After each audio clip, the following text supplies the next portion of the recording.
Good morning and welcome to our Pearl Harbor wreath-laying ceremony. I'd like to begin with the Pledge of Allegiance. Please rise. I pledge allegiance to the flag of the United States of America and to the republic for which it stands, one nation, under God, indivisible, with liberty and justice for all.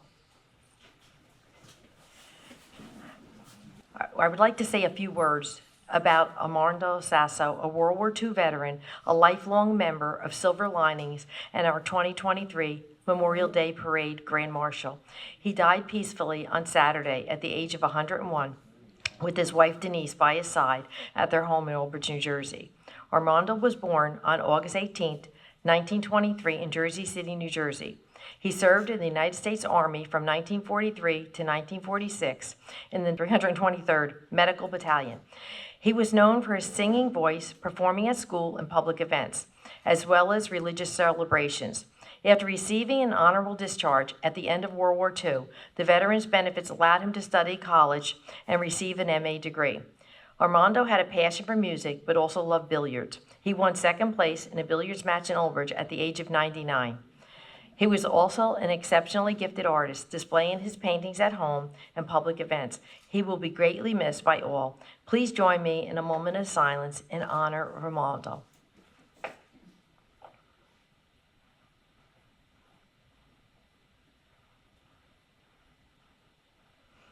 Thank you. I'd just like to recognize some dignitaries here today. We have Assemblyman Rob Clifton with us here, Councilman Eric DePalma, Councilman Kevin Garcia. We have Council President Mary Sohor, Council Vice President Dr. Anita Greenberg-Belli, and Councilman Darren Astatuli. Thank you for joining us, and thank all the people for joining us here today.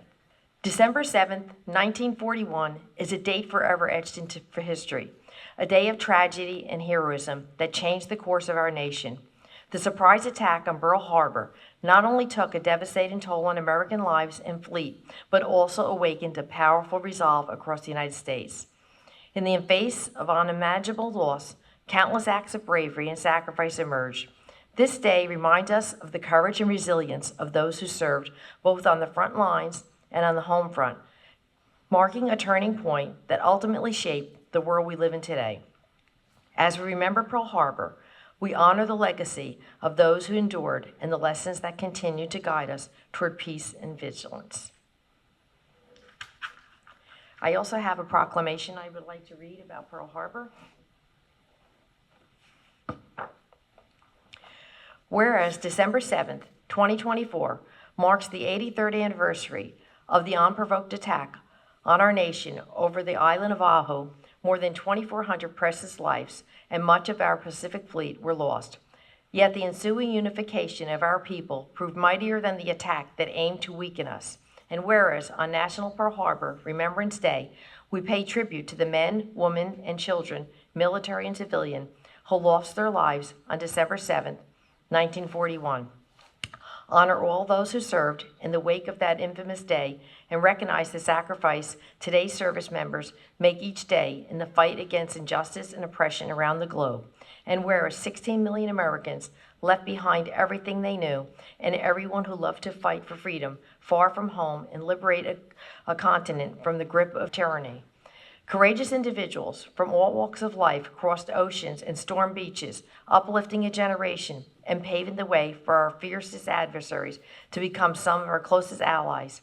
And whereas together our greatest generation overcame the Great Depression and built the largest middle class and strongest economy in history, today, with solemn pride and reverence, we remember those who fought and died at Pearl Harbor, acknowledge everyone who carried their legacy forward, and reaffirm our commitment to upholding the ideals for which they serve.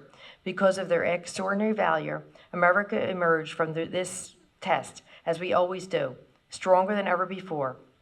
And whereas 83 years after the attack, the people of the United States owe a tremendous debt of gratitude to all members of our armed forces who served at Pearl Harbor and the many conflicts that followed in all other battles, World War II. Their selfless dedication and sacrifice will never be forgotten.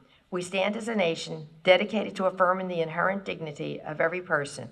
On this day, let us honor the memory of all those who gave their lives, and let us resolve to uphold the principles and values of our country for generations of brave men and women who fought and sacrificed.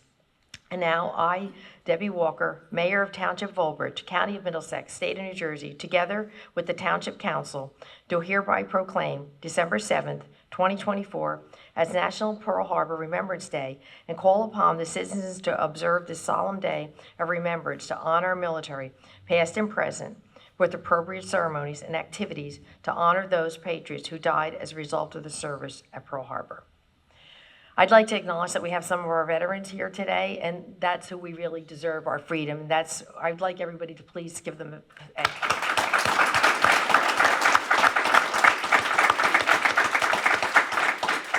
I was lucky enough to go to Pearl Harbor several times, and when you go there, it's a really nice thing to be able to see because you could really feel it. And when you take a ride out on the boat to the memorial, you could actually hear like a pin drop. It's so quiet there, and they have all the names listed, and you could actually see the oil from the Arizona still coming up in the water. And it was really amazing that I was so privileged to be able to go there to see all that. Assemblyman Clifton, did you want to say a few words today? No, thank you very much, Mayor. It's an honor to be here today with all of you, especially our veterans, to represent Legislative District 12, and my colleagues that couldn't be here today, former Mayor and now Senator Owen Henry and Assemblyman Alex Sawicki. This is a wonderful event. I don't think I've missed one since I've been representing Old Bridge in the legislature. It's such an important day to remember those who sacrificed that horrible morning in 1941. But that was the day, the first step of America becoming a superpower and becoming the really, as Ronald Reagan said, that shining city on a hill for the rest of the world to see as we moved forward to liberate the world from tyranny and to become that shining example of democracy throughout the world. So to the veterans, thank you for your service and your dedication to our country. Thank you very much, Mayor. You're welcome. It's very important that we never forget this day, because as generations pass, people forget about it because it's been a long time. We were brought up in a generation where we learned about Pearl Harbor and we studied about it quite a bit. And I even worry about 9/11, how that's starting to diminish in people's memories. But that's why it's very important that we continue to have these ceremonies and never forget about that horrible day when our nation was attacked. And once again, I just want to thank our veterans, because without you, we wouldn't have lived in this wonderful country. We're going to conclude by having a wreath laying ceremony, and if the veterans want to help carry the wreath out, if not, we have some of our council members that will help carry out. We're going to go lay the wreath outside, and then we're going to return back here for some refreshments. So it's a little cold outside. If people want to come out and join us out there, you're welcome to. If not, you can remain in here for the refreshments, and we'll return very shortly.